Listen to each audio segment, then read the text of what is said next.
ಇದನ್ನ ತುಂಬಾ ಅಪಾರ್ಥ ಮಾಡಿಕೊಳ್ಳಲಾಗಿದೆ. ಇಲ್ಲಿ ಗ್ರಹದ ಬಗ್ಗೆ ಹೇಳ್ತಿಲ್ಲ. ಗ್ರಹ ಅಂದ್ರೆ ಗ್ರಹಿಕೆ ಅಥವಾ ಪ್ರಭಾವಿಸು ಅಂತಲೂ ಆಗತ್ತೆ. ಈಗ ನನ್ನಿಂದ ನೀವೇನನ್ನೋ ಗ್ರಹಿಸಿದರೆ ನಿಮ್ಮಲ್ಲಿ ಗ್ರಹಿಸುವಿಕೆ ನಡೀತಿದೆ. ಅದನ್ನ ನಿಮ್ಮೊಳಗಿಳಿಸಿಕೊಂಡು ಜೀವನದಲ್ಲಿ ಅಳವಡಿಸಿಕೊಂಡ್ರೆ ಅದನ್ನ ಅಂತರ್ಗತ ಮಾಡಿಕೊಂಡ್ರಿ ಅಂತ. 9 ಗ್ರಹಗಳು, ಜೀವನದ ಮೇಲಿನ 9 ಪ್ರಭಾವಗಳು.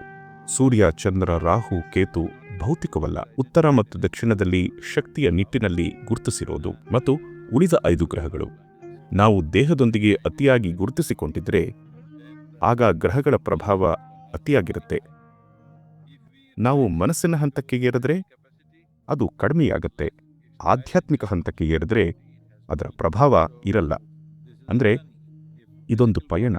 ಭೌತಿಕ ಸಂಗತಿಗಳು ನಿಮ್ಮನ್ನ ತುಂಬಾನೇ ಪ್ರಭಾವಿಸ್ತಿದ್ರೆ ನೀವು ಆಧ್ಯಾತ್ಮಿಕತೆಯೆಡೆಗೆ ತಿರುಗಬೇಕು. ಆಗ ಈ ಪ್ರಭಾವಗಳು ಕಡಿಮೆಯಾಗತ್ತೆ. ಇನ್ನೊಂದು ಅರ್ಥದಲ್ಲಿ ನಿಮ್ಮ ವಿಧಿ ಬೇರೆ ಯಾವುದರಿಂದಲೂ ನಿರ್ಧಾರಿತವಾಗಲ್ಲ. ನಿಮ್ಮ ವಿಧಿ ನಿಮ್ಮೊಳಗಿನಿಂದ ನಿರ್ಧಾರಿತವಾಗುತ್ತೆ. ಮುಖ್ಯವಾದ ಅಂಶ ಇದೆ. ಪುರಾತನ ಕಾಲದಲ್ಲಿ ಇದನ್ನೆಲ್ಲ ನಿರ್ಮಿಸಿದ್ರು. ಈ ವಿಜ್ಞಾನವನ್ನ ಕಾಪಾಡ್ಕೋಬೇಕು. ಅದನ್ನ ಸ್ವೀಕರಿಸಿ ಅದರಿಂದ ಪ್ರಯೋಜನ ಪಡೆಯೋ ಹಾಗೆ ಮತ್ತೆ ಜೀವ ತುಂಬಬೇಕು. ನಿಮ್ಮ ವಿಧಿಯನ್ನ ಗ್ರಹಗಳು ನಿರ್ಧರಿಸುತ್ತವೆ ಅಂತ ಕಣ್ಮುಚ್ಚಿ ನಂಬಬೇಡಿ. ಇಲ್ಲ, ಅದನ್ನ ಗ್ರಹ ನಿರ್ಧರಿಸಲ್ಲ. ಎಲ್ಲ ಭೌತಿಕ ಪದಾರ್ಥಗಳದ್ದು ಪ್ರಭಾವ ಇರುತ್ತೆ. ಎಷ್ಟು ಅನ್ನೋದನ್ನ ನಾವು ನಿರ್ಧರಿಸಬಹುದು.